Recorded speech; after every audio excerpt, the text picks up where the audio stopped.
ఇప్పుడే పెద్దలు నాగబాబు విషయాన్ని కూడా చెప్పారు.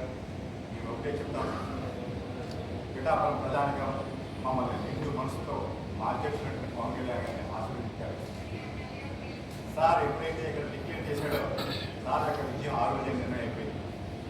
మేము కానీ మేము చేసినంతా ఏంటంటే ఎన్నికల ప్రాసెస్లో దాన్ని చేసాం.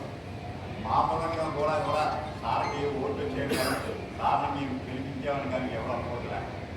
సార్ నిర్ణయం ఆ రోజు ఏ రోజైతే అభ్యర్థిత్వం ప్రకటించారో ఆ రోజే పిఠాపురం నియోజకవర్గంలో ప్రధానికం అంతా కూడా ఒక నిర్ణయానికి చేసేస్తారు. అందులో అనుమానం మీకు వచ్చినటువంటి ఓటు శాతం కానీ ఆ నిలబడ్డ తీరు కానీ ఎంట్లో గంటలు సార్ నిన్న సిస్టంలో ఏమైందంటే ఫస్ట్ టైం చెప్పారు. అందులో నిమిషానికి ఓటే అవుట్ చేశారు. ఆ పేపర్లో గంటకు 60 ఓట్లు మీకు అవ్వలేదు. 900 బూత్ అంటే మీకు 15 గంటల్లో పోలింగ్ జరిగితేనే కానీ మీకు కాదు సార్. వాళ్ళు ఇచ్చిన టైము 7 to 6 అంటే 11 గంటలు ఇచ్చారు. అందుకని ఆ పోలింగ్ ప్రాసెస్ 4 hours అలా కంటిన్యూ అయిపోయింది సార్. తర్వాత ఈ ఎలక్షన్ జరిపించింది కూడా మేము వెనకుండి నడిపించాం. మా నాయకత్వం ముందుంది, లోక నాయకత్వం. అల్టిమేట్గా ఆఖరి రోజున ఎలక్షన్ నడిపించి మాత్రం జన సైనికులు.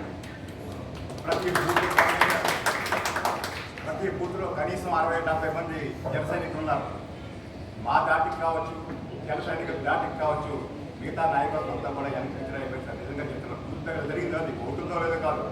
పొద్దున్న నుంచి సాయంత్రం నేను 7-8 గంటలకు కూడా బూత్లో వెళ్తే ఒక బూత్లో 70 మంది జన సైనికులు పహారా ఉన్నారు.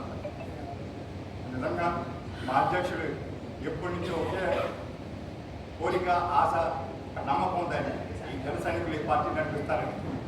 ఆ రోజు నిన్న మీ నాయకత్వంతో కూడా మాట్లాడుతూ చూసాం. అంటే అట్లా కాదు నాయకులు పని చేయలేదు కానీ నాయకత్వం చేయలేదని కాదు. వాటి చెట్టు ముందు మా నాయకత్వంతో కూడా వేదనపోయాం. నిజంగా బట్టి అంత బలంగా నిలబడిపోయారు సార్ వాళ్ళంతా. ఇదే కాదు, ఈవేళ మాకు ఉన్న ఆధారం వారి రిపోర్ట్స్ పెట్టడం, రాష్ట్రం మొత్తం ఏ బూత్ దగ్గరైనా కూడా జన సైనికుడు అలా నిలబడి పహారా కాశాడు. ఈవేళ మా అధ్యక్షుడు ఏదైతే ఆశించాడో ఆ కళ నిజంగా సాకారమైంది. మేము ఎలక్షన్ ఎలా చేయాలో చేసి చూపించాం. ఈ నియోజకవర్గంలో పెద్దలు చెప్పినట్టుగా ఈవేళ ఎంత మెజారిటీతో గెలుస్తామని చెప్పడం భావ్యం కాదు. మేము అత్యధిక మెజారిటీతో ఎప్పుడు కూడా పిఠాపురంలో అనంత మెజారిటీ వస్తారని మేమంతా కూడా ఆశాభావం కోరున్నాం. ఈ ప్రాసెస్లో మాకు సహకరించిన జనసేన పార్టీ నాయకులు, జన సైనికులు, తెలుగుదేశం పార్టీ నాయకులు, ముఖ్యంగా మాజీ శాసనసభ్యులు వర్మ గారు వారు అందించిన సహకారం, అదేవిధంగా బీజేపీ నాయకులు వారి కార్యకర్తలు అందించిన సహకారం మేము మరవలేనిది. అదేవిధంగా పత్రిక ముఖ్యంగా కూడా మీరంతా కూడా మాకు అందించినటువంటి ఈ సహకారం మేము మరవలేనిది. ఈ ప్రధానికం ఏవైతే తీర్పుల్లో పట్టుకోవడం మా అధ్యక్షులు వారు ఏవైతే చెప్పారో ప్రతి అక్షరం అమలు చేసి తీరుతాం. మళ్ళీ ఎలక్షన్కి వెళ్ళే రోజున మీ ఏ యొక్క వాగ్దానాన్ని మేము కూడా అమలు కాకుండా మాత్రం ఉందని చెప్పగలం. మేము ముందు నుంచే ఒకటి చెప్పాం, రాష్ట్రంలోనే కాదు దేశంలోనే పిఠాపురం నియోజకవర్గాన్ని ఒక మోడల్ నియోజకవర్గంగా తీర్చిదిద్దబోతున్నాం.